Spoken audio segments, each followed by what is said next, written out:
Don't be afraid. Hey, If it's anyone's okay. gonna, I mean, if it is, they're gonna come get me and they're gonna come out of get here. you. I'll make sure I turn around right here There and you go. Listen, That'll carry definitely bring up the impressions by a lot. carry the computer with you because I want to see. I definitely want to see you get taken down. Uh, Is everybody calling right now? well, I need to take this. Sorry. Jump off.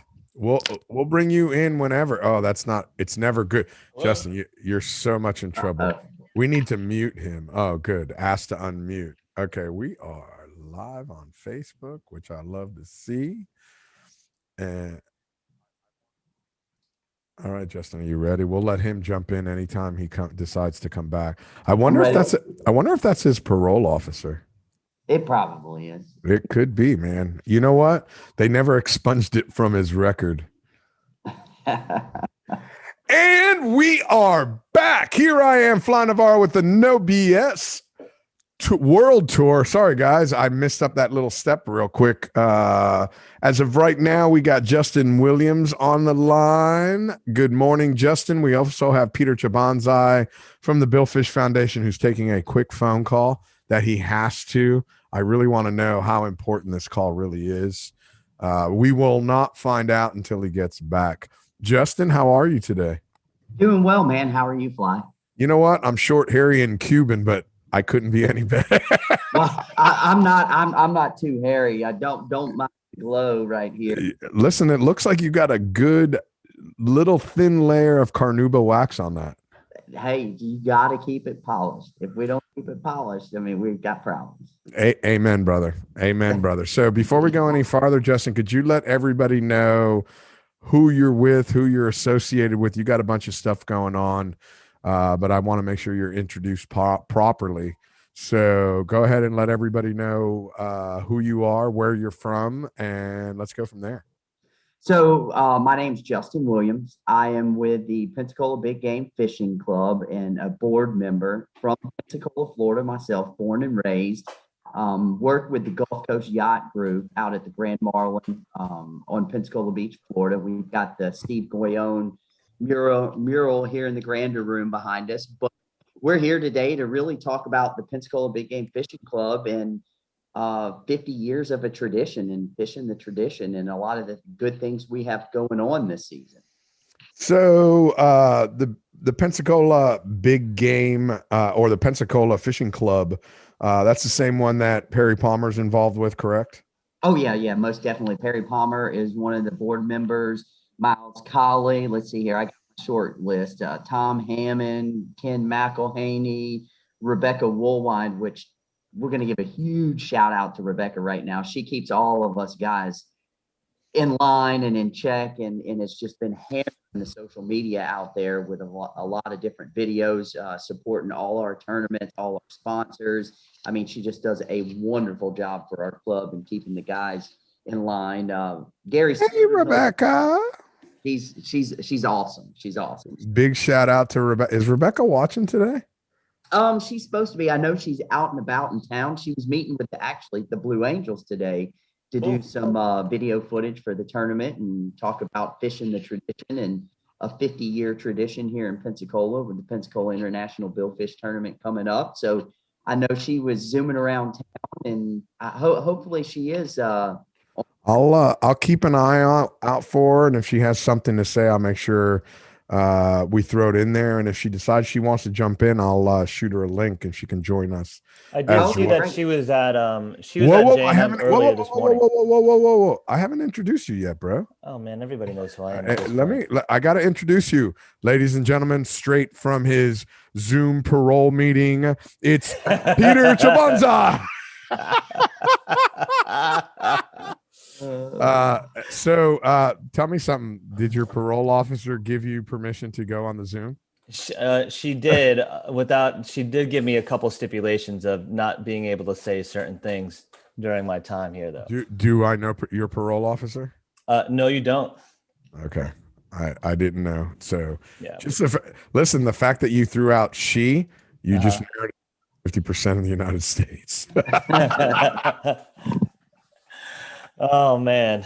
See, this stuff is going to get crazy really quick. So Anyway, so this is Peter Trabanzai from the Billfish Foundation, which is he started to become a normal here on the No BS World Tour. So much so, this is a double-edged sword for Peter. He automatically gets enrolled in our 401k program. Oh, really? Yeah, but that also means that I'm going to 1099 you at the end.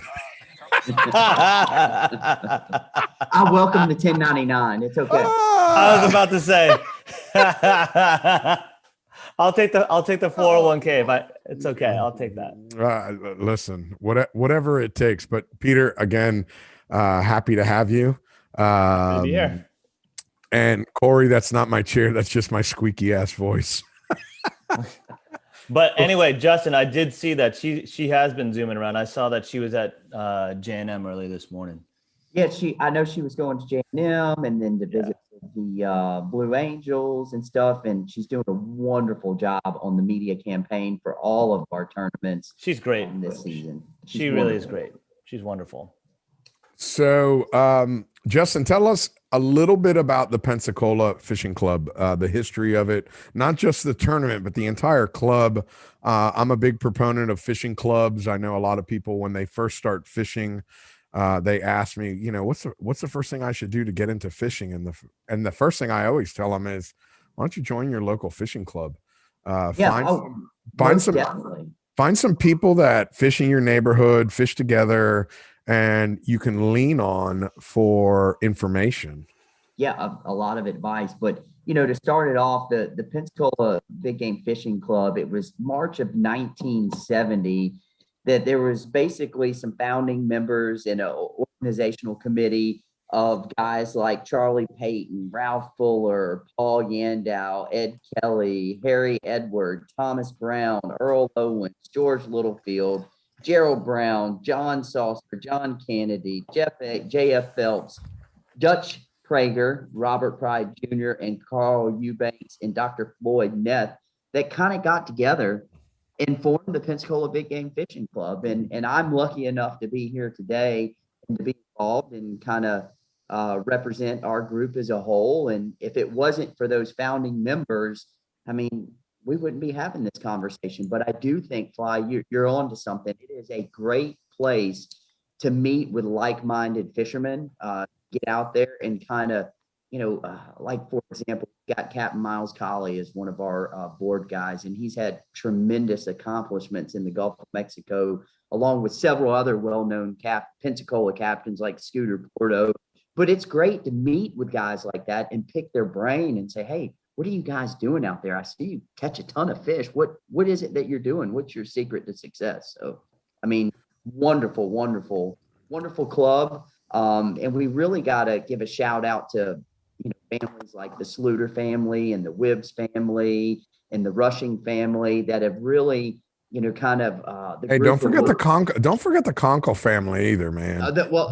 Listen, Dave don't Conkle. forget Doc, because I personally will be pissed because I love Doc. Doc is a good, wonderful, wonderful guy. He's got a really cool Whitaker that he's got on the. Oh, he got rid of the GNS and now he's got the Whitaker.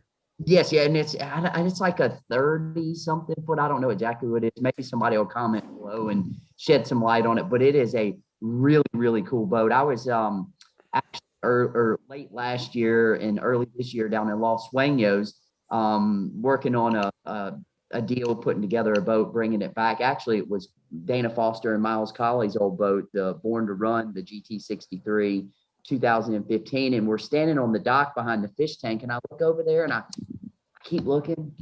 I'm like, I swear that's got to be the Miss Babby. And it was the old Miss Babby. The old Miss Babby. Which is very cool, though. So cool. I have a great Doc Conkle supporting TBF story. And nice. I am going to take this moment to tell this story. So we were in town I was in town for the Pensacola Memorial Weekend tournament, and I met up with Doc and Trip Carter to have breakfast at the Coffee Cup up there in Pensacola, which is great breakfast spot, which is the best breakfast spot in all of Pensacola, and it's world renowned. It's been around forever. And it's so good that there was a wait. There's like a 30-minute wait. So no big deal. We put our name in the hat, 3 people, and we're sitting outside and we're shooting the shit. I hadn't seen Doc at that point, probably about a year or so. And next thing you know, as we're talking, waiting for our turn, Doc goes, if I didn't know any better, that woman over there looks just like Ellen Peel.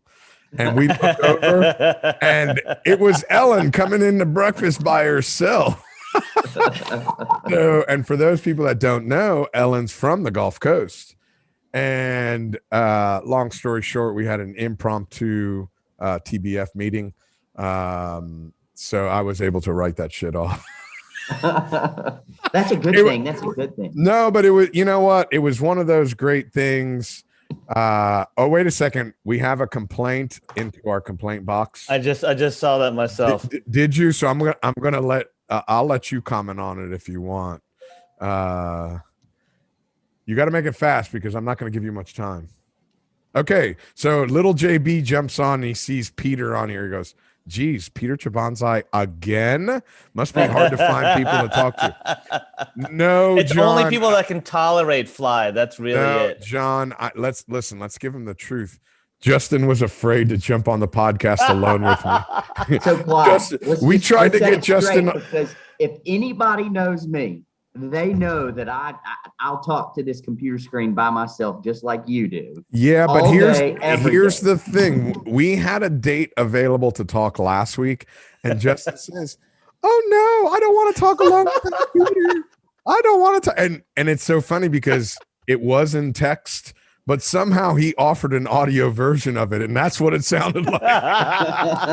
Listen, Justin, I think anyone that knows Fly well enough understands, there needs to be an intermediary between you and Fly, because he just tends to kind of go overreach over the other person. I mean, you said it, not me. I overreach so bad. Well, I appreciate that you're here today, Peter. I appreciate it. I appreciate you having me. I appreciate you guys having me. Listen, usually it's pick on Peter day. Anytime Peter's around, that's why Peter doesn't answer my phone call. No, that's not true. And Peter, I want to say thank you. And for anybody that's listening to this in audio form only, Peter bounces around in different rooms in his house. And I'm going to admit, it was me that said, I really prefer the room when you have that artwork behind you. Oh yeah. This is my sister-in-law. This is yeah, I want to give a big shout out, as much as I'm picking on both of you, I want to give a big shout out to the fact that, are you really that busy today? Can't you silence your phone? This is I gotta take this. This is an important call again. They're all important. Mute yourself. Stand by. Yeah. So you know what? I have the ability to drop them. We might just need to pick it up and just watch that. I stopped his video. Justin does a heck of a job promoting the Pensacola JR tournament. They are a future of our sport. What's up, little Tarzan, my man? Tarzan just joined in. I'm waiting to hear back because I believe Tarzan had a big meeting this morning with candlelighters. So we'll talk about that soon. Tarzan is also part of the future. At 12 years old, I should introduce you to him, Justin. Maybe you guys could do some work together. Oh, we would love to do that. So I've got a couple programs that I'm getting ready to start myself. We also got Pancho all the way from Cabo San Lucas. Good to see you, Pancho. So as you were reading that wonderful list, and I was going to say, before you become a member, do you have to memorize all those people? You should. You should have to have like. That, but you guys are hilarious. You guys are hilarious. Why? You guys took off my video. I can turn it back on. We'll let you back in, Peter. Listen, that was the TBF accountant. She said that she needed to talk to me post haze. So no. Listen, it's all good. I just, in case I didn't know. So here's the thing. as a Cuban person, when I talk, I use my hands a lot. So I didn't know if on this phone call that you were going to take it in front of your computer, you were going to throw up a middle finger, or if you're going to throw up a, just Only throw to up you, in only general. to you, Fly, and maybe to JB once in a while, but that's about it. Listen, you throw your finger up at me your middle finger up at me quite often. No, I don't. Anyway, Quite I digress. Please continue, Justin. Well, we were in the middle of a statement about the history of Pensacola, and you just totally interrupted the whole thing. Actually, this is pretty good. Peter, thank you so much. You're making my headache go away. You're welcome. That's what I'm here for. No, that's exactly what Therapy. You're here for. So, here's the thing, and somebody threw up a question, and I'm gonna elaborate it a little bit, and I'm gonna let you jump in on this, Peter. Not Peter, but Justin. Corey from Oregon was asking, what is the biggest blue marlin caught on the East Coast of Florida? But this is where I want to elaborate, because the Florida state record comes out of the Panhandle. That's what a lot of people don't understand. So our state encompasses, first of all, hundreds of miles of coastline on both sides. And a lot of people assume, because we're the East Coast opens you up to the Bahamas and opens you up to all this stuff, but our state record comes from the Panhandle. So if you can talk a little bit about that and let people know about it. Man, what I can tell you about the Gulf Coast and the Panhandle is the fishery here is just phenomenal. I mean, we're right out of Pensacola. We're the closest we can be the 100 fathom curve. It's approximately 30 miles. We have some wonderful bottom contour to fish, from the nipple, the steps, the spur, the DeSoto Canyon. But where everything has really caught on and kind of flourished is as we go back towards the west, which is still in the Gulf of Mexico. There's a fair amount of oil rigs or fads, as a lot of people refer to them, in the fishery. When the water makes up right, that loop current pushes in, it is just phenomenal. And we have seen lots of big blue marlin and of blue marlin that are being caught in the Gulf of Mexico in comparison to 10, 15 years ago, with the evolution of, sonars, live baiting, and things like that. It'll blow your mind at how wonderful the fishery is here in the Gulf of Mexico. It's incredible. And Peter, I'm sure you've seen a lot of numbers increase over the last few years coming out of the Gulf of Mexico. No, for sure. And a lot of that has to do with what you guys were mentioning before in regards to not only the tournaments, but more specifically the clubs themselves taking a big part of participation in recording those releases, as well as the effort in itself. I mean, I think we talked about it last time, Fly, maybe just one-on-one or maybe on this, but over the past 20, 30 years, with the influx of all the clubs' participation upticking, obviously we're getting more reports, and the fact that management has, I'm going to say in general, has worked in our favor sometimes, to where we can see more of our community making a difference, not only out on the water, but basically demonstrating how important it is overall. What are you laughing at now? What's that stupid smile? Somebody posted a comment that says, but the angler was from the East Coast, and about the state record. And I'm just looking at the comments, and gotcha. I don't have that answer. Richard, I can't answer that question for you. I'd have to look it up. I'd have to Google it. No, but going back to your thing is, obviously we've seen a lot more effort in the Gulf of Mexico, which obviously is going to lead to most likely a higher amount of billfish being caught. And actually, that's probably why we've been seeing a lot of tournaments, kind of pop up more and more, from obviously the tradition of the Pensacola International Big Game to the newer tournaments like the Mongo, and all these other tournaments that are, taking place, really capitalizing on, I want to say, the importance of our community and our sport, as well as the importance of obviously the conservation of billfish at the same time. They're the same thing in my mind, because the community is obviously so tied to how well billfish are doing out in the water as well. So I want you to know that's the recipe for my jam sandwich. 2 pieces of bread and I jam them together. And I'm glad you brought up the Mongo because I see Brian on here. And I've mentioned it on a couple of the podcasts. It was something that the Mongo boys brought up to me, and we've partnered up on. We're going to launch it over Memorial Weekend. We're going to start marketing it beforehand. And the Billfish Foundation may want to be a part of it. And same as the Pensacola Big Game Club, we're starting up a competition called the Billfish Baptism. And I have Dennis Friel working on the artwork right now. And what we're going to do, we're going to be accepting videos from Memorial Weekend through Labor Day weekend. Now, your fish could be caught anytime. I don't care when you created the video, but the best video that gets sent into us is going to win a 2-person trip for 2 days of fishing at Casa Vieja Lodge. Wow. So that's awesome. Yeah. So that's something we had lunch. The Mongo boys were here in town. I can't remember what boat show it was. I think it was the Lauderdale boat show. We got together for lunch after the fact, and we started throwing those ideas around. I'm like, man, I like that idea. So let's do it. So we're just briefly talking about it. We're really going to start pushing it out here probably around the first week of May.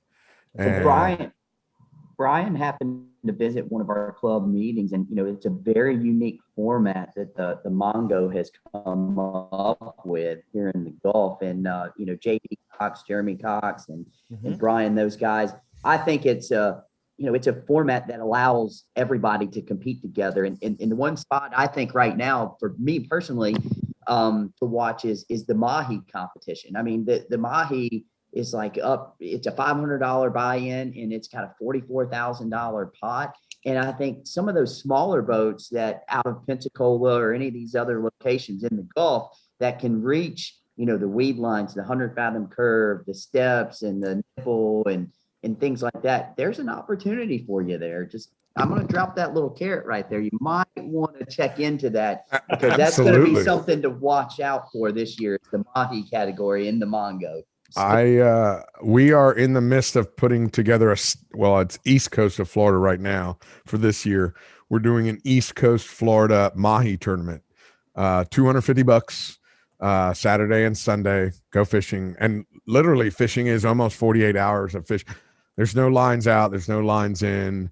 It's just, you can start fishing at 12:01 and you have to have your information back to me by 6 p.m. either Saturday or 6 p.m. Sunday. Nice. And we have way stations throughout the East Coast of the state. So plus we got 2 days of live entertainment in Fort Pierce, where, if people just listen, we're coming out of a crazy last 400 days here in our country, in the world, but definitely in our state. And we've been very fortunate that our state allows us to go fishing. We've never been stopped from fishing or hunting or anything to provide. And I just kind of, at least for me, I just wanted something that, brings us all together as fishermen and women, and as a family, as a fishing family. And that's, I know here on the show, we talk a lot about that fishing as a fraternity. And it truly is. It doesn't matter where you're from. It doesn't matter what kind of fishing you do. We all enjoy it. And I know Peter and we've talked about this a lot. And I had a conversation yesterday where my form of initiating conservation is making people passionate about the sport. And if you're passionate about the sport, you're going to conserve it. Right. And this is a perfect example. With the Billfish Foundation and the Pensacola Big Game Club, the fact that you have a group of people that are so passionate about our sport, one of the first things you want to do is provide the opportunity for conservation and reaching out to the Billfish Foundation to do it. Okay, that's a cue for you guys to take over at any time. I was gonna say, I couldn't agree with you more. I was about to say that's spot on for us, obviously. Justin, but go ahead, please. So one of the cool things about the Pensacola Big Game Fishing Club is, since I think about 1984 when the Billfish Foundation came about, they've 86. been 86. I don't know why I have 84. See my notes. It's all good. It's all Man, good. well, you know what? 1986. That's the problem right there is you have notes. Crumble them notes away and throw them out, man. Don't trust the notes. Just run with it. I'm going to start asking you questions that are not on the notes. Oh, well, but the Pensacola Big Game Fishing Club has been a long-standing contributor to the Billfish Foundation. They were a founding member. They were Correct. a founding member. Most definitely. And not only, they've consistently given to the Billfish Foundation for many, many, many, many, many years annually, which I think is a testament to our club, the members of our club, that we continually support it. We don't just give you one big gift and then disappear for a few years.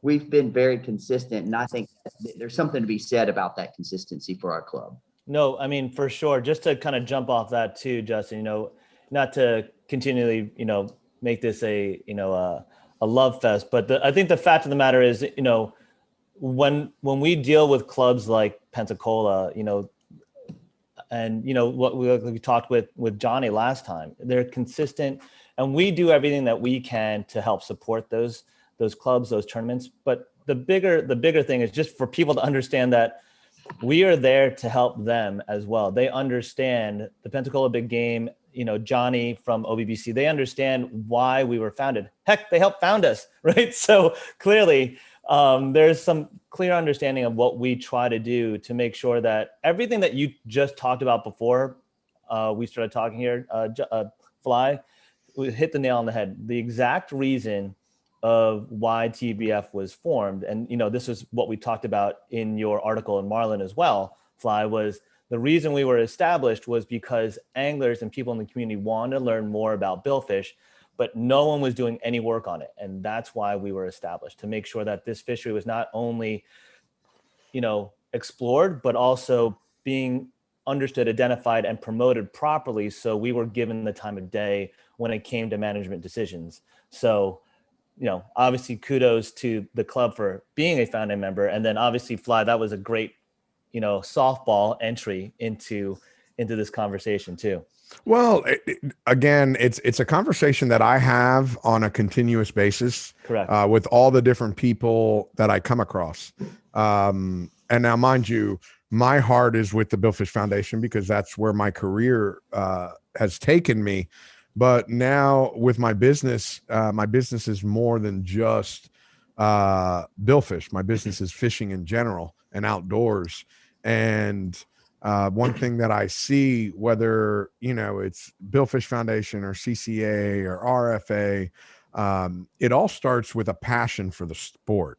And let's not even stop at the fishing side of it. You look at Ducks Unlimited, which may be one of the most successful communities of conservation. All the money that is raised by Ducks Unlimited goes back to creating habitat for the ducks. And that's based on the passion that the people have for the sport. And it's hard to sit here and talk about conservation with somebody that doesn't have passion for it. And if you can instill the passion, you can instill that love for it. It's very, very simple. I think the great thing about the clubs themselves too, and Pensacola is obviously one of them, is the fact that, and you mentioned it earlier before, to kind of be a broken record, is, the hospitality, the generosity, the openness that clubs have. It doesn't matter literally your skill level or, they'll take you in, they'll teach you great things. But I think the really cool thing about a lot of these club tournaments and tournaments in general, and even what you brought up to your Mahi tournament too, Fly, is the camaraderie and the family aspect. Going to the Pensacola Big Game Club tournament, the international, I want to say 2 years ago now, Justin, I just loved how family oriented it was. And that's key. As you were talking about before, Justin, you guys also have a junior angler tournament, you have a ladies tournament as well. And that really it brings it all home, because sometimes a lot of people think it's all about, the guys going out, but it's really, fishing is a full family, endeavor. And it's something you want to pass along not only to your children, but to your wife and everything else. So I And think your Pensacola does a great job. neighbors, your coworkers, Right. yeah, everybody. Right. No, that's exactly it. And I think you had mentioned it one time too, Fly, before, is the fact that, you know what, I'm gonna mute myself. I was about to say something. No, really go bad. ahead. Give me a compliment. I know it hurts you. No, it wasn't a compliment. I was gonna say something probably not very very kosher, but I'll say this: being able to take people out fishing for the first time, and for them to understand, whether it's an adult or a kid, and having them understand what it actually feels like, what it actually means, not only to the fish, to them, to the people that you're helping to support, is seeing that click, like that automatic, like, oh, this is what it's all about.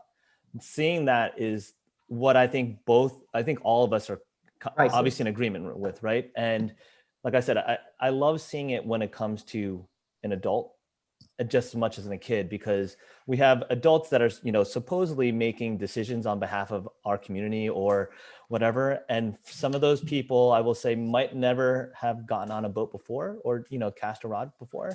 So I'm trying to be very, don't be politically correct on this show, trying to be dude. very nice, but no, listen, here's the thing. I'm a 16-year-old that shaves, and that's the way I act. So no, don't paint the picture. Listen, you put somebody on their first billfish, and I don't care how old they are. I don't care if they're man or woman or whatever. Their first billfish is something that they never forget. Yep. And there's something to be said about it. And I know I was talking with somebody about it the other day, and I can't remember if it was here on the podcast or if it was just in conversation. I get a lot of phone calls during tournament season. Hey, are you fishing on any boats for the tournament? I'm like, no, I'm going fishing with somebody. I'm going fishing somewhere else because I'd rather go see it through somebody's eyes that's never seen it. And I know, like Peter asked me if I'm going to the OBBC, and I'm going to be in Guatemala. And I'm going to be teaching classes down there. And not that I don't want to be at the tournament and hang out with my friends, but I truly enjoy giving the opportunity to somebody that's never been a part of a billfish and give them their first opportunity to see one and take the moment to calm down and enjoy every aspect of it, because it happens so fast. Yeah, it's over before, especially over there, especially in Guatemala. Yeah, it's constant. It's all day long. So now, Justin, for the people that are listening to us via audio only, they don't get an opportunity to see that piece of artwork behind you. So could you tell us a little bit about the artwork that's behind you? So we're here at the Grand Marlin Restaurant and Oyster Bar on Pensacola Beach, which if you know any history behind the restaurant and the founders of it and the group of guys, it kind of got sketched out on a napkin down in St. Thomas with Captain Billy Bohr and his crew aboard the Gulf Rascal. And all the artwork in this restaurant is inspired by Steve Goyone, a great friend of ours and a great supporter of this restaurant, and in our other restaurant down in Panama City Beach. And just wonderful artwork when you come into the restaurant everywhere that features Steve Goyone. Something a little bit different. We're sitting in the grander room, and this is a gigantic wall mural behind me it's just gorgeous. It's just gorgeous. I hate to say it, but I'm a little partial to that restaurant, because when they built the restaurant, right after they had the meeting with Captain Billy Bohr and they came back, and I can't remember if it was the center post or off to one side, but when you first walk in was my boat, was the Real Tight. It's still up there around the yes sir. Yeah, and I ended up when I went up the one time I went up to the Memorial Tournament, I specifically made time to go eat at the restaurant because I wanted to see. And back then I was still on the Real Tight, and that was, holy smokes, that's been almost 10 years ago. So, wow. And for people that don't know, Captain Billy was my captain for 3.5 years back in the late 90s. And the big skipper is awesome. He Great. is so cool. And I've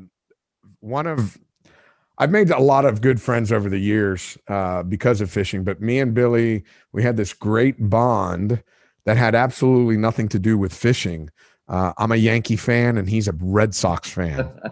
So all the years that we fished together, I would sit up on the bridge on the ladder going down, and we'd literally curse each other out about baseball all summer for 162 games. That's funny. So it's it's that restaurant has a special place in my heart because of the fact that it. And for people that don't know and have never been there, when you walk in, right above the bar, it has the transom of all the different boats that used to fish in St. Thomas and may still be fishing St. Thomas. But at the time when the idea of this restaurant came out, and it was the Marlin Prince, the Real Tight, the Lady Lou, all these boats from back in the late 90s, early 2000s. And if you didn't know, it's the transom of the boat painted up on the wall, up on the ceiling there. So it's incredible. And I highly recommend anybody that's into fishing or has ever been to St. Thomas to go check it out. Yeah, it's a pretty neat place. I was talking with Captain Billy a few weeks ago and kind of prodding him and invite myself down, said, I need to come down, early this fall and bring my little boy, and I would love to go fishing with Captain Billy and him. He's only 4, but we can wrangle him up a blue marlin, I'm sure. Listen, here's the thing. I'm going to tell you something about, you don't prod Billy. You just ask him straight out, because Billy's one of them straightforward people, man. That was one of those things I loved about Billy. You never had to guess where you stood with Billy. If Billy had a problem with you, which, listen, working for him for 3.5 years, there's plenty of times I pissed him off, and I knew about it. There was never one of those, man, I wonder if Billy's no, Billy, Fly, come over here. Damn. And as a young 20-something-year-old, he was just a wealth of knowledge. And really, I should bring Billy on the show, because Billy was part of that whole El Zorro traveling around the world mother operation well before it was cool. Before it was cool. Before it was cool. I mean, Billy was doing it before there was cranes. You'd have to go into a commercial port and lift the boat off the El Zorro. So yeah, Billy's anybody that has the opportunity to fish with Billy, and don't prod with him, just email Billy, can I come down and fish? I already did. Don't worry. He's definitely one of those people that he's great to go fishing with, and a lot of fun. Yeah. Well, there's a couple other things that I wanted to point out. Not only does the Pensacola Big Game Club support the Billfish Foundation, but another key research factor that we support is the University of Southern Mississippi Research Laboratory. And I think it's Dr. Jim Franks in the laboratory. And we've been supporting him in that research part of things for some time now. And we've had Dr. Franks out many different times talking about the research, marlin, participating, I think, in the satellite tagging. And you about a gentleman that is a wealth of knowledge about the fishery alone in the Gulf of Mexico.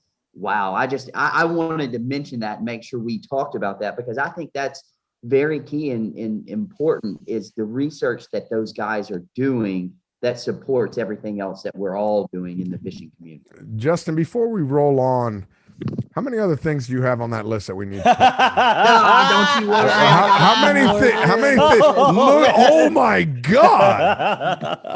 That is a pile. They know that it's hard to keep me focused and organized. No. Listen, my job is to keep you focused. But if you got a list, man, share it so we can run through these things, so we can knock it down. Then we can start talking about, fun shit. It's really, we're here to talk about the Pensacola Big Game Fishing Club. And, the ladies tournament, which is coming up. Rebecca Woolwine is the tournament chairman, and that's going to be May 7th and 8th. That's like right around the corner. So if you're in the local area, please come out. We would love for you to fish with us. The 33rd annual Junior Anglers Tournament, which I'm the chairman of and very passionate about, which is going to be Father's Day weekend, June 18th and 19th. And we would love to have people come out. We had a great turnout last year in spite of COVID. Peter's raising his hand over there. Oh, that's what you need to put the link. And then last put on my the link, list, and Fly. now I'll let you take us wherever we go, Fly. No. We can put that in the link. Put that in the link. That's what I'm trying to say, Justin. I want to make sure that Fly puts that in the link so if people want to find out about the fishing club as well as the tournament. What's your website? Pensacola, or it's Pensacola Big Game Fishing Club, but I think it's the initials of the club. You know what? I'll figure it out. I'll figure it out while we continue talking, and then I'll put it in the link so everybody. I'll send it to you right now. Why don't you put it in the comment section, Peter? Will do. Stand by. Yeah. I don't know where. No. Don't worry about it. I got it. Peter do it. No, he's putting it live on Facebook for everybody to see. Oh, perfect.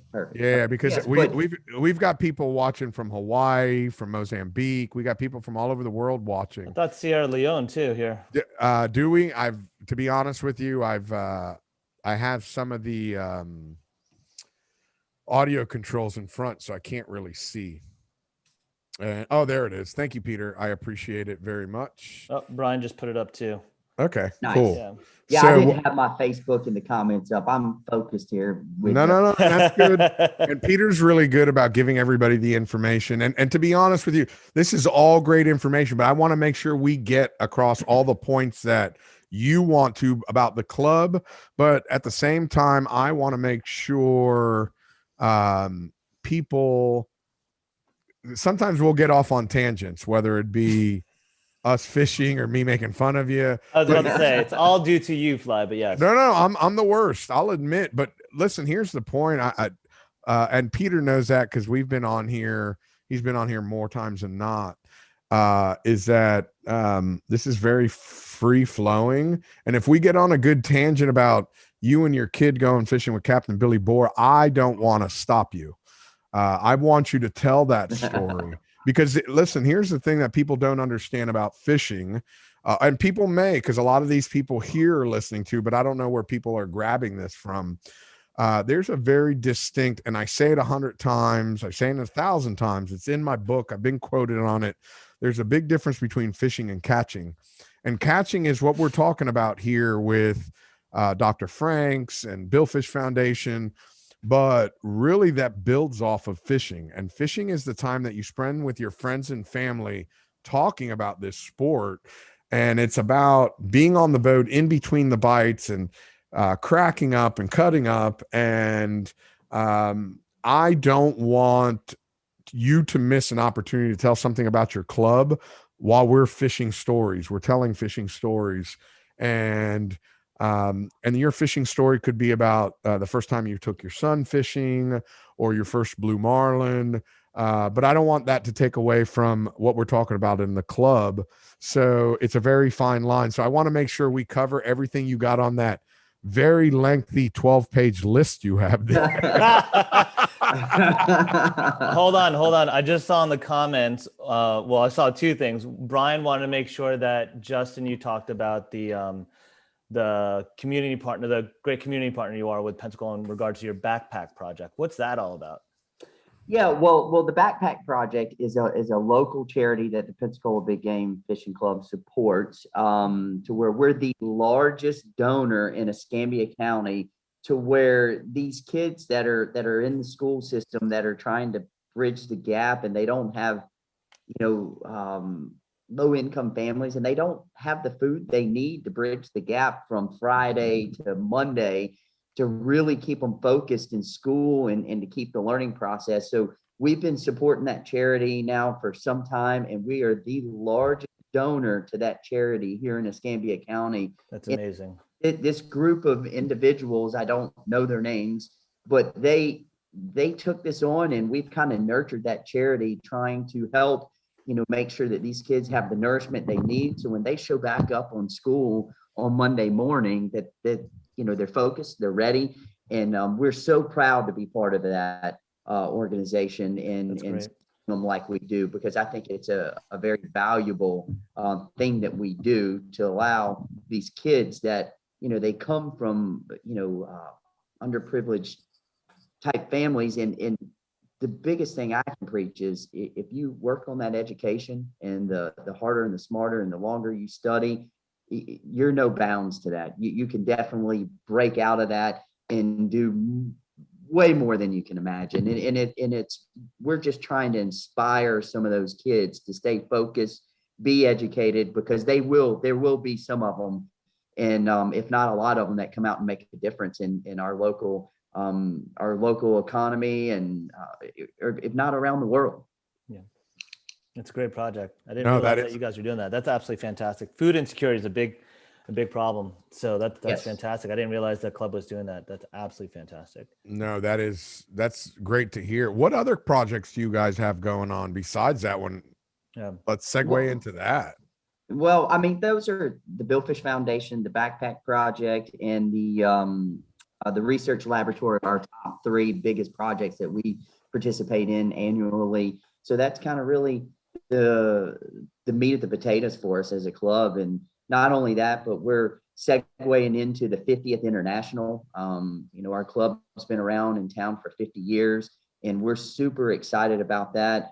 It's going to be held in downtown Pensacola at Palafox Pier and Yacht Harbor. We had a little hang up because, as most people know, Hurricane Sally came through here and just ravaged the local areas. The storm set up to where it weeble wobbled on us for some period of time, and from basically Navarro back to Orange Beach. I mean, if you were on the front side, the marinas just got devastated. There's very, very few places to keep boats, and luckily, our local mayor, Grover Robertson, and Ray Russenberger of Palafox Pier, we've made it to where we can host our tournament in downtown Pensacola like we always have. And we're very, very, very fortunate that they stepped up and, are supporting us, because the marina's back in very small capacity, just basically a long layup dock around the perimeter. It's not completely built back, but we're all still recovering,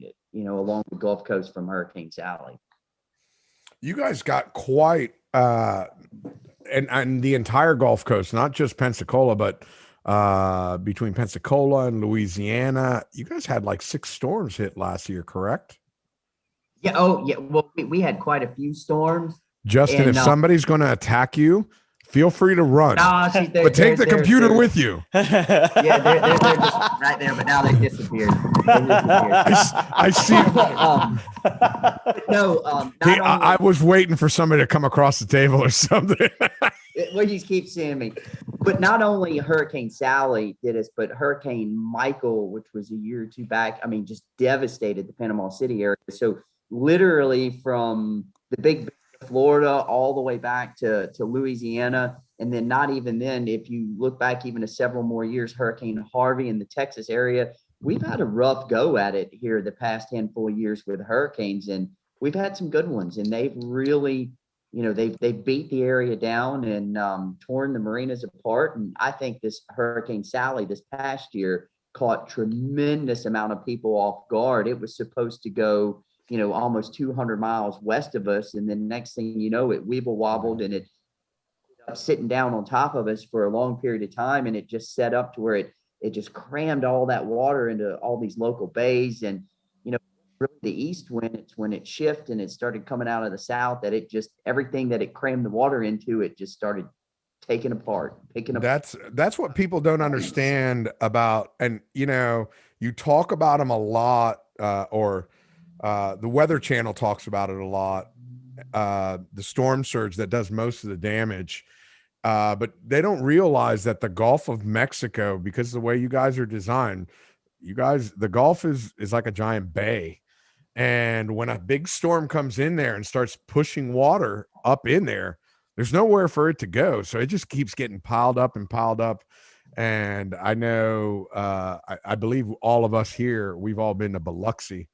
And I've heard stories going to Biloxi and talking about the traffic lights that were underwater during Katrina. Yeah, that's right. Yeah, I mean the traffic lights were underwater. There was second story buildings, or the buildings with the second story was completely flooded out. You're talking about 20 feet of water that was brought in, and Lots. and there's nowhere for it to go, so it just keeps getting deeper and deeper. Hey, And oh, go ahead, Justin. Sorry. No, I was going to say I agree with you, Fly. And even from Hurricane Katrina, that far back, you're just starting to see a lot of that front beach property there in Mississippi, or that Mississippi Gulf Coast, starting to finally really come back, flourish with some new developments and some things like that. It was just kind of a ghost land for a long, long time, as bad as it got beat up. And it was devastating, very devastating. People don't understand. I mean, number one, a hurricane in the wind is brutal, but when you have 10 foot of water that comes to a house was never designed to take waves. It wasn't.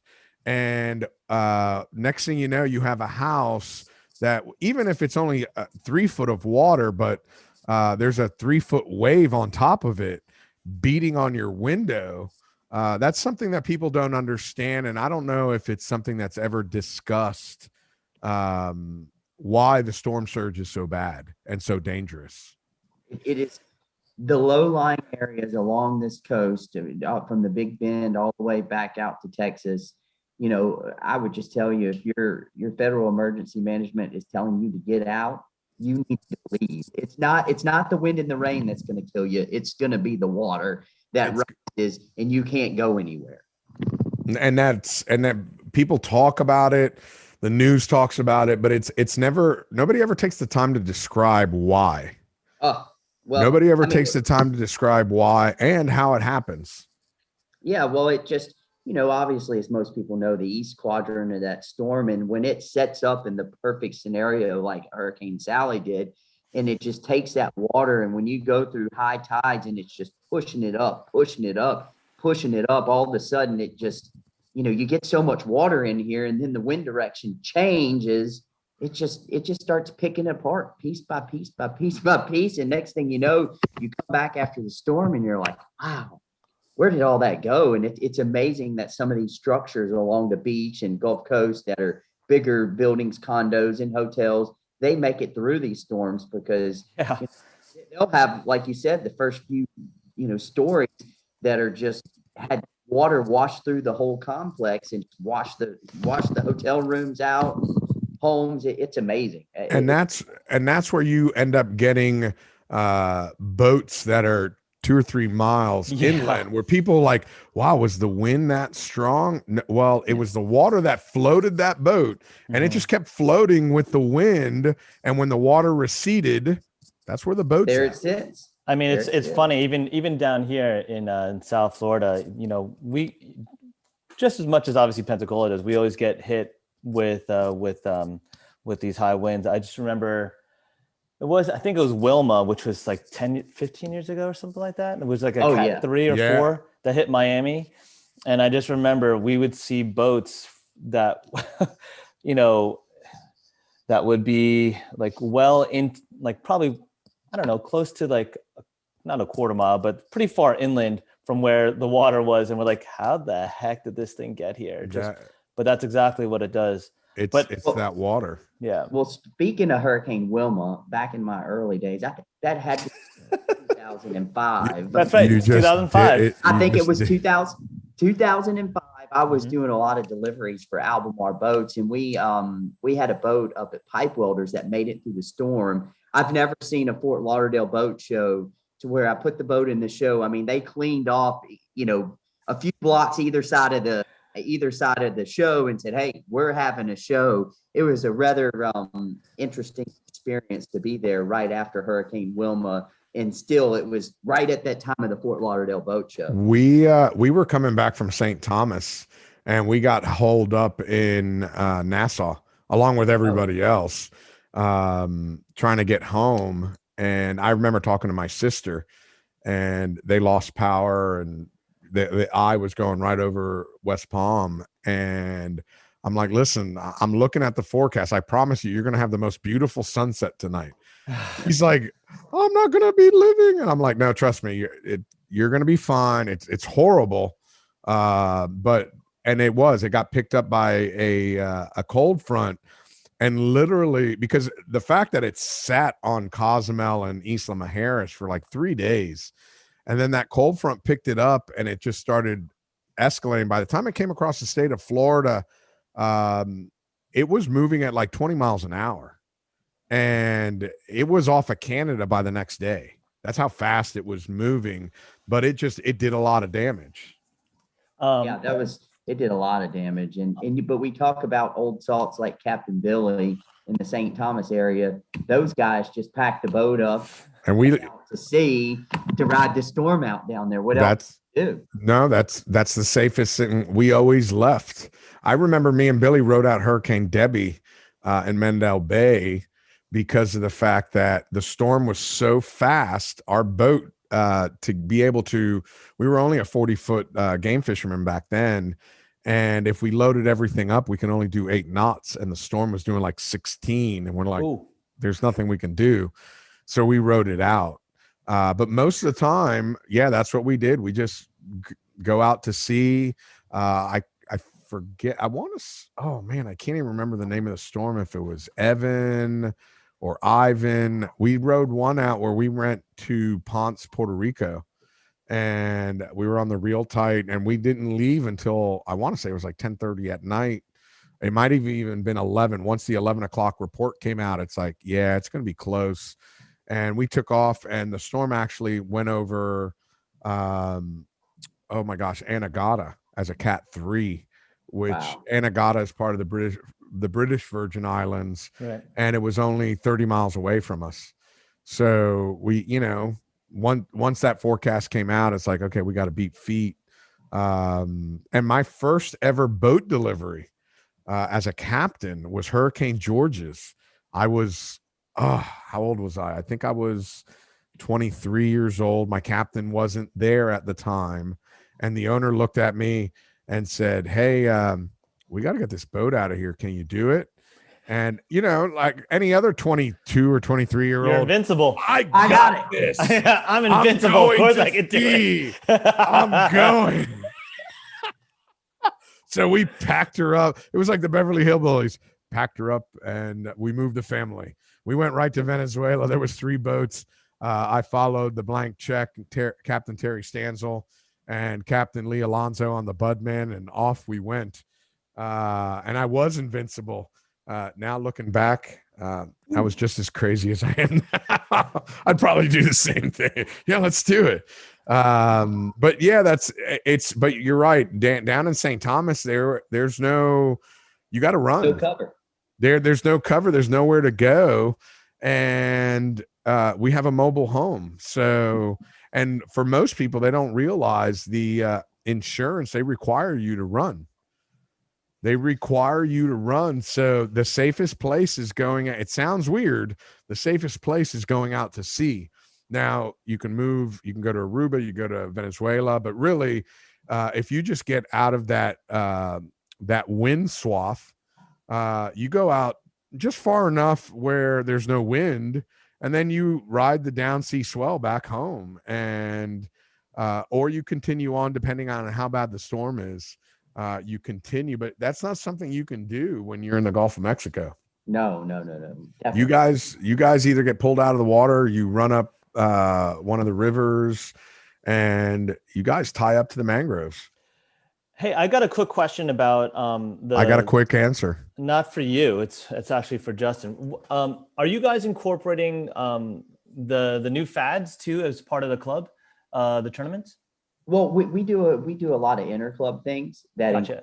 The fads, which are really, really, really, really neat and a great resource. I think they were all of them. I think now all of them have been deployed. I think Alex Fogg. Yep. Fogg is his name. Mm-hmm. That's with the coastal Okaloosa County, which is the county east of us, 2 counties east of us from here, because it goes to Escambia, Santa Rosa, then Okaloosa. is who put the fads out, and they've been a tremendous addition right out there near the spur, the DeSoto Canyon area. So I think we're going to see this year probably more participation, more fish caught right because of that within that 50, 60-mile range due to those fads, to where the boats out of Destin can also access them out of Panama City, out of Pensacola. So I think it's going to be, it's a great addition and a great initiative that those guys have done to get those fads deployed. And I know Alex has put a lot of hard work into that. Yeah, when I'd spoken to him, I think late last year, he had talked about, you know, the 6 that were out there, but then they were going to additionally put out a couple more. And I think they were at 40, 60, 80. Is that what it is? Or 60, 80, 100? I forget what I think it's more like 40, 60, 80. Okay. And there was a total of 3 and 3, which was 6, but I could be wrong. But then the club, the international, the women's and the junior tournament, that's part of the boundary, that's within the boundary. Oh yeah, most definitely. And those fads are going to be very easily accessible for type tournaments, because what a lot of people don't know about the Gulf of Mexico, I mean, it's some pretty intense fishing up here.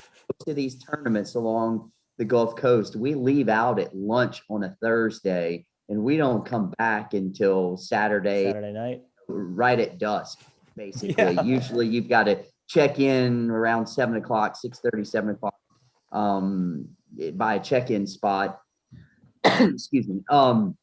But yeah, it's pretty intense fishing. It's not 8 to 5 fishing like we see on the East Coast. It's, you know, you saddle up for the whole weekend. And listen, we're this is gentleman fishing over here. This is gentlemen. you guys are the marathon men. It's and I'm not trying to throw anybody under the bus, but Miles fished both of my chub tournaments, and I was talking to Lisa and Dana. They're like, man, this is so nice. This is so nice. They did say that at Chubb. That was they were like, you know, you go out fishing, you come back, you sit at the pool, have a couple cocktails, have dinner, and then you do it again the next day. And I know after the first tournament, Michelle, who does, she's in charge of all the audio and visual and pictures for all my tournaments. She had asked me, should I be at the point to take pictures of the boat at like 3:45, 4 o'clock? I says, you better be there at 3:10. There's going to be boats in by 3:10. And literally by 3:15, 50% of the fleet was in. Yeah. Done. Yeah. Because it's just the way Chubb is set up that has that ability. But and it's really think, close. I think the good aspect that I think, Justin, you were mentioning with those newer fads out there is that it gives the ability for you to run only the 40 miles, 60 miles, and you could still, if you really wanted to, you know, chug back. You know, obviously the big boys will go out a lot further. But if you don't feel like it, or you're just going for meat fish or something like that, you could just fish right off those fads and, you know, make it back in a couple hours easy. It makes it so much more, the fishery so much more accessible, you know, to those 25 to 30, 40-foot center console type guys or walk around cutty guys that can still get out there here and do some pelagic type fishing, as opposed to bottom bumping for red snappers and groupers and amberjacks and things of that nature. So it gives them the ability to, you know, get access to what we also love and support. I think you hit the nail on the head there, and this kind of ties back to what flying you were talking about in the very beginning when you guys cut me off or shut me out before. But I think it ties back. Whoa! You said I gotta go and take this call. So no, but hold on. Shut you down. But hold on. So I think, you know, the ability to fish that much closer for the general public is huge for the expansion of our sport and our community. Like, it's a huge deal. If properly managed and everything, those fads could be an absolute godsend for the fishing community in the area. You know, not saying that you guys are struggling at all, but it can just only help to promote more people to get out there, as well as to get more data for us and for other foundations. But, you know, those can be absolutely fantastic. Could lead from your novice to your intermediate to your pro, you know, pro angler. So On that note, Peter, we have an interclub tournament called Mr. October that we do every year. You have Reggie Jackson at your tournament? No. This tournament was inspired by a gentleman by the name of Steve Kaiser, and it's very tight boundaries that you have to fish within, because Steve Kaiser would fish all season long, and we would have all these interclubs, and everybody would have all these points. And come in October, he would fish really hard in October, and he would always knock them out of the leadership spots, because what people don't really realize here in the Gulf of Mexico with the nipple and the elbow and the steps right close by, as that water, that Gulf Stream water gets pushed up in here real tight in the early fall type conditions. The white marlin fishery out of Pensacola is phenomenal. There's just not many people doing it. Steve Kaiser, he had I think it was a 23-foot venture. I think it was an inboard-outboard. He would fish alone a lot of times by himself or with one other person. Wow. Catch several big fish, and he would surpass some of the leaders late in the season every year. So we kind of memorialize him as one of our great club members over the years with the Mr. October tournament. And it's rather that's awesome. It's that is rather so neat awesome. to see. That is such an amazing story. It really is. Hold on, it was a 23 Seacraft. Oh, it was a 23 seat. I don't know. Maybe it was named the Venture or something. No, I don't. It just somebody just commented on it. It was a 23 Seacraft, which is, listen, that boat right there. Those things are bulletproof. A 23 Seacraft is like a legend. It's almost as legendary as Captain Billy Bohr. I know, Peter, you were thinking something else. I didn't listen. I said nothing. I said nothing. I think nothing. I know nothing. So no. Listen, here's another thing, and I'd love to segue into this part about your white marlin fishery in the fall. You also have a great sail fishery at that time as well. Mm-hmm. And I know a couple of years back, and I want to say the fish was originally tagged in September by Captain Miles Colley, and it was recaptured off of North Carolina. Wow. I mean, I can double check that for you. I believe I vaguely remember that. That was probably when I was here still. So what do you mean when you were here still? When I was already here. Excuse me. That's what I should Well, say. Mile, listen, this was only like 2 years ago. Mile told me this story. I thought it was that story might have been 2 years ago, but I think it was about 5-6 years ago. You've been with the Billfish Foundation since when they invented fire in the wheel. That's so don't very give me true. That shit. I've been here for a long time, since 2006, buddy. Listen. You've been around for a while. You're starting to get them gray hairs. I just want to know that it's because of me. It's 1,000%. 1,000%. One of the cool things. Sorry to cut you off. No, you didn't. You didn't. I'm just talking smack. One of the really cool things, though, about the Gulf of Mexico and the fishery up here, it's guys like Captain Miles Colley, Captain Jason Buck, Captain Scooter Porto, Captain Patrick Ivy. Let's see, who's some of the other one? Captain Jeff Schultz, and a lot of those guys here.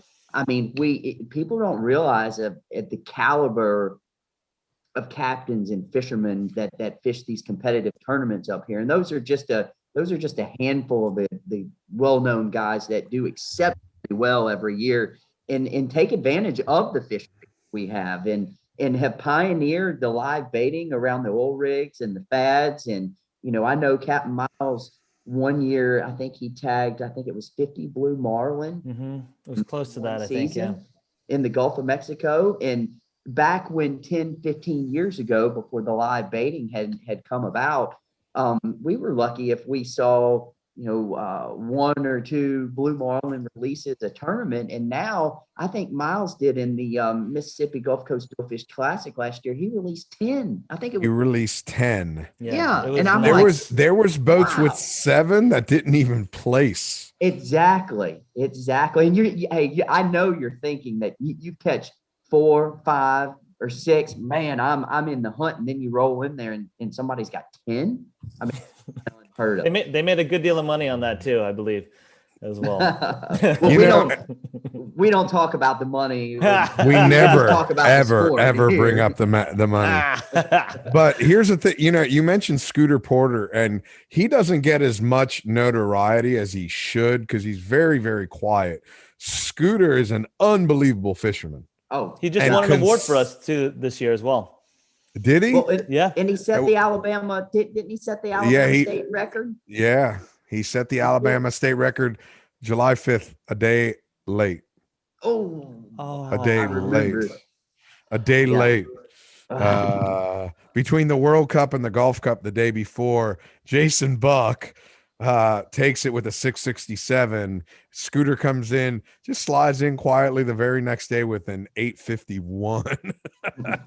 I was about to say, Fly, you're a perfect person to talk about what Justin was mentioning, the caliber of anglers and, you know, crews in the Gulf of Mexico fishing, because obviously you run the World Cup, and as you know, a number of Gulf boats have won in the past. And that's fishing all over the world, you know, at the same time. So Let's put it this way. The fishery in the Gulf of Mexico is, and the handful of guys that have really dialed it in, and I'm not throwing any names around only because there's plenty of guys that do it, was enough to have somebody call me up and try to have me outlaw live bait.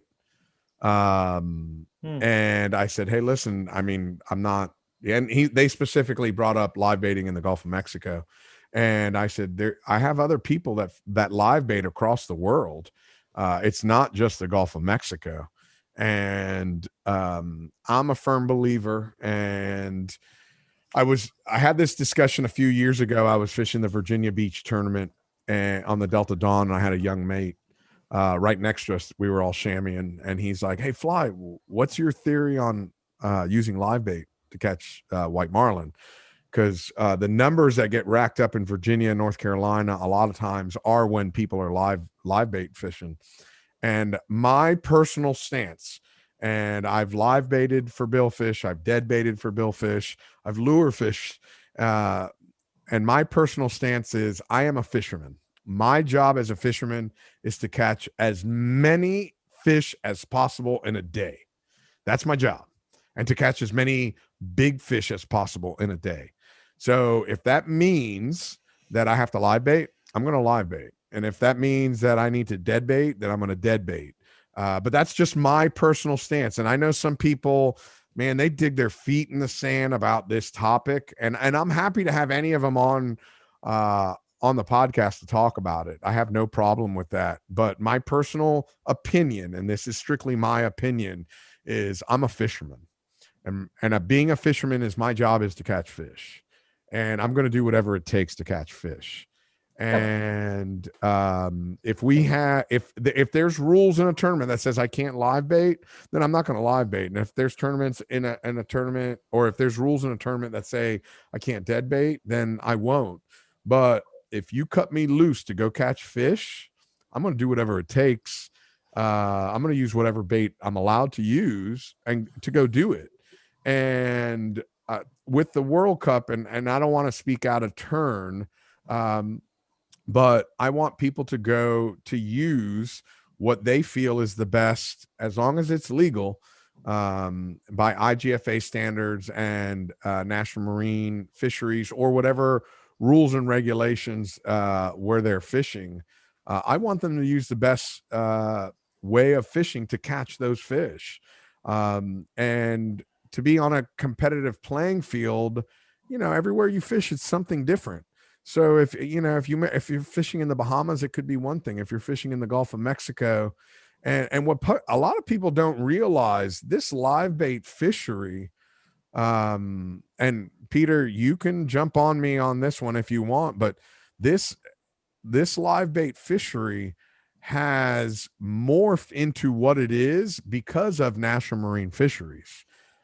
When National Marine Fisheries passed the law of circle hooks for natural baits, it got rid of what a lot of people used to like to use was ballyhoos and a Hawaiian eye on a J hook.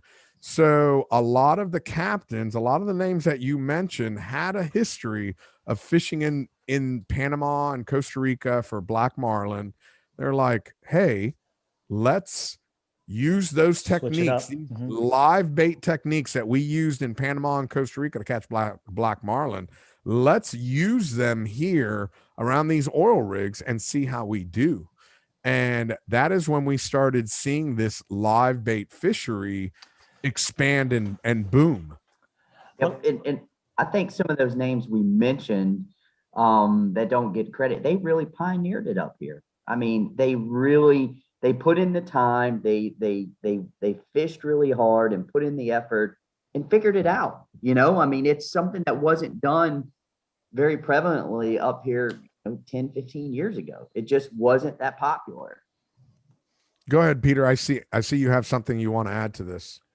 No, I mean, it's definitely, I think you hit the nail on the head, Fly. I mean, I'm not gonna repeat what you just said, because I think you kind of hit the nail on the head with that. I think the thing that I want to mention to other people too is, you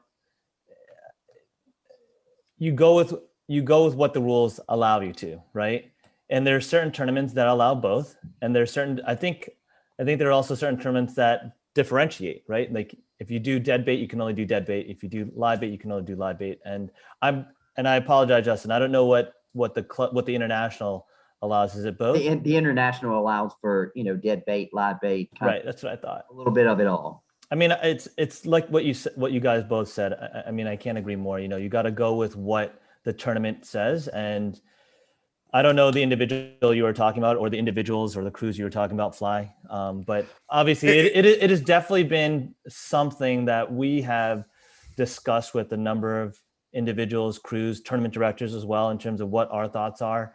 And at least my own personal opinion is we can offer our suggestions, right? But it's up to the tournament directors themselves to think of what's going to be the best, not only for the tournament, but for the future of that, and the future of that tournament, but the future of the fish too. So, and obviously doing it in the best ethical way possible, right? But so. Well, I do think that live baiting has helped evolve the research. For example, I think the Billfish Foundation satellite tagging program that you guys come up and work with Dr. Franks or whatnot on, to where we tagged and put satellite tags. I know there's several of the boats up here that have been involved in that, which is really cool initiative. And I think that's allowed us to gain more research and more knowledge about our fishery here in the Gulf of Mexico and how good it really is. I mean, I'm trying to think, and I could be wrong, but I'm trying to think when we were up there last time, when we were allowed to. I think 2019 is the last time we did the satellite tagging expedition out of Venice. Yeah, we were pitching live bait to blue marlin out there. So I could be wrong, but I'm almost positive that's what we did. So I mean, it's really depends on what your feeling is, and what you're allowed to do, obviously within that tournament, what the constraints of what those rules are. But obviously, to each their own. So. No, you got to have a stance. Put your feet in the sand, man. Don't be wishy-washy. Listen, dude, you're lying down right down the middle of that fence. Go ahead. Oh, where am I lying down? Right here? He's waffling. No. I'm just. He's waffling. He's waffling. No. I don't want to put him on that point, because here's the thing. It's not a fishery thing. People make it to be that, and it's not. It's a personal thing. And again, we have a mutual friend, and I'm not going to throw his name up on here because he's not here to defend his feeling. He does not like live baiting. I know a bunch that don't. Yeah. Because of the fact that he doesn't feel, for him, he's doing anything. And he wants to see the bite. He wants to go through it. And listen, I respect him wholeheartedly for it. I 100% respect him wholeheartedly for it. But for me, I'm just a full believer in, I'm going to do whatever it takes to catch fish. I mean, you could take it this other way too, and you can go one way or the other about this as well. Same thing could be said about fads, right? Well, it's not as sporting, right? Well, here, I have a stance on fads, and you're, No, but I'm like I said, I'm giving you another thing to where you could say it's not sporting as well. So I had a conversation with somebody the other day where we were talking about back when I was in St. Thomas all those years on the Real Tight, and some of our best days, 8 Blue Marlin in a day and 100 in a year. And I'm like, listen, it doesn't match up to what Costa Rica is offering right now. And I'm not taking away from anybody there. I'm not taking anything away. Listen, man, if you can catch 800 Blue Marlin in a season, good on you. And if you can catch 23 in a day, good on you. And I'm not poo-pooing anybody for it. Absolutely not. Because here's the thing, and I've watched it recently with some changes that are going on in our fishery. I could say that the fact that we caught 8 in a day, we're using monofilament line instead of linen. I could say, right. I'm fishing on a boat with twin diesel engines that are pushing out 2,000 horsepower piece that never had it in those days. I mean, there's things back in the past that people had to sail. No, of course. No, I was just giving an example. I didn't want to provide another talking point. I mean, I could talk about fish aggregate devices for days. Listen, I like talking points. I love talking points. That's what we're here for. Justin, can you believe he's trying to cut me off? Don't cut me off. Watch this. We got on a little bit of a touchy subject. Yeah, I know. I love talking. Watch this. He just muted himself. Maybe I muted he myself. Just muted himself. There, I just muted it. I don't have my reading glasses on. But here's the thing, and they're great talking points because that's part of what fishing is. I mean, this is no different than if we were sitting in J&M Tackle right now, and I'm not trying to throw anybody some free marketing bones, but if we could be sitting here in J&M Tackle drinking coffee and talking shit, and I would be jumping on a table pointing at somebody. I can't jump on a table here because then I'd be out of the camera screen. But that's what fishing's all about. It's all about utilizing the best technology that you have. In my opinion, it's just like It's just like going to hospitals, right? Like they're not using saws anymore on you. They're using robots to help, get, your heart started again or whatever it is. So you got to utilize the best that's out there. I think your example of like linen line versus mono, the diesel engines versus what they have now, and those are great examples. And this actually goes back once again. I'm not sure, Justin, if you were part of this conversation. Last year, we had an intern actually that worked on a project. I know she talked to you last year, Fly, but the fact of the matter is that, those in the international realm, management realm, were still utilizing variables back from the 60s and 70s when it came to recreational sport fishing.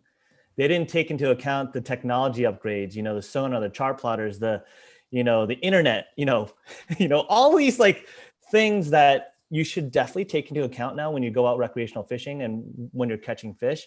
They weren't taking that into account when it came to looking at the health of some of the fish stocks. And when I had approached them about this, I was like, you need to look at that. There's some big, significant changes in the past 4 decades, in the past 2 decades, last decade themselves. And thanks to, like I said, Justin, I don't know if you were a part of it, but thanks to flying individuals like you guys, we were able to present that to them, and they were like, "Oh, yeah, that's a really good call." But also keep in mind this. I don't want to throw anybody marketing bones here, but Thomas Hilton with Hilton's Offshore Real-Time Navigators. Yep. Think about that technology that we utilize in order to, we're cutting the guesswork out of a lot of, especially as far as we have to run here in the Gulf of Mexico. We're honing in right on that spot. And I mean, I think somebody told me the other day, or I was watching something the other day, we're in the world to where our technological advancements or our evolution of products and things like that is so much exponentially faster than it was 15, 20 years ago. So it's all kinds of technologies. It's not just the sonars. It's not just the offshore. There's tons of things that attribute to, I think. Absolutely. And I love the fact that you just didn't say Thomas Hilton. You said Thomas Hilton Offshore. You gave the full name there. That was awesome. Now, I'm not going to give him a marketing dump, but here's the whole thing. You know, I love it. But you can also fish track. Fish track is No, another listen, service. no. We can go on and on and on. Yeah, but no, there's no. several services out there. No, that, and it's so funny because when that young lady was doing that study, I remember she interviewed me for that. And the one thing I said, she's like, what do you consider the best technological advancement? And I said the cell phone, because all of the things you're talking about all come together with the cell phone. And I remember we used to get, and again, I'm not trying to give the point. It was on the East Coast was Roffers. Right. So in the 90s, you know, you get somebody with a Roffers and they'd come over and somebody else would have the printer, because not anybody had a printer back then. So you'd print this thing out, and it's, you know, 4:00 in the morning in Ocean City, and we're all huddling over one piece of paper trying to decide where to go. But the whole thing is, you don't realize, and some people may that are listening, if you think of a triangle, if you go 10 degrees one way or 10 degrees another, you could be 50 miles away from where the good water is. And now you literally have to run another 50 miles to get to that other piece of water once you're offshore. So those things are making a huge difference on where we're going fishing. And no, those things make a huge difference, and why we're catching so many more fish, and there's so much more technology available. And the reason I use cell phone, and listen, I know this, and again, I'm not going to throw the person under the bus, but I fished a tournament. I asked somebody brought a fish to the scale. I'm like, hey man, where'd you catch that fish? And he told me. And then within the hour, I called him back up. I'm like, are you sure you want to tell me you caught that fish where you told me? And he's like, man, that's absolutely where I caught it. I said, because I got a picture right here of somebody that was in a different location showing you pulling that fish on the boat. Oh, no. And he's like, I don't know where he got that picture from. That's not where I was. I'm like, okay, just so you know, that's where they posted it up online saying that you were there and they saw you boat that fish. And I don't care. I want to remember that. So when it comes time you calling me up where I'm fishing, this is a two-way street. So, I've had that happen to me several times where, you know, somebody will tell me one thing and I find out another. And listen, it's great technology to help us find fish. I was famous for, I used to run a little 41 Albemarle out of here. And speaking of the Roth report, I mean, I would fold that thing up, and that's what stayed in my pocket all weekend long. I swear I would pull it out every 10, 15. Where am I at? Where do I need to go? And, you know, but that was 10, 15 years ago. That was some of the only access you had to kind of hone in or pinpoint to where you needed to be. Right. And like you said, it was, you know, maybe a little bit more difficult because in that time frame, because it's like I was making you, it could be a triangle. You could be 50, 75 miles, and you've got to track a long ways to get to where you thought you were going to be. It's a huge difference. And it's not just mileage. Sometimes it's time. 70 miles away is at minimum 2 hours. If you got a 35 knot boat and you can run that fast. That's right. Now, if you got a 20 knot boat, yeah. So, on that note, is there anything that you guys feel that we may have missed so far today? I would honestly, Justin, I would just plug the club one more time, and then the tournaments. I would tell anybody that's watching the podcast, or as this podcast gets shared around, you know, if you're in the local Pensacola area and you want to get acquainted with the Pensacola Big Game Fishing Club, we would love to have you come out to one of our local meetings. You can reach out to me on Facebook or anyway, or drop a comment here, and I'll be glad to reach to you. We would love to have you out, become a member of our club, even if you've got a smaller boat that's trying to access the fads or something. Come out, pick some of the brains of some of these great fishermen, or even there's some even club fishermen that don't even compete that are really good fishermen that Listen to the stories. Yeah, the stories. We can share a lot of knowledge with you. Make him take you to the coffee cup. Make Oh him yeah, take yeah, you to definitely. the coffee cup. Have yourself some biscuits and gravy. You might slow you down for the I was day. about to say. Who cares? But it's good. It's good. But, keep in mind, we would love to have you. It's great camaraderie. It's a wonderful thing. I love taking my little 4-year-old to the club meetings. He's like, Daddy, can I go to the meeting with you? Man, it's a great place to bring your kids and have camaraderie, and the junior angler tournament, the lady angler tournament, 50th Pensacola International tournament. If you've got any questions, drop a link down or drop a comment down below.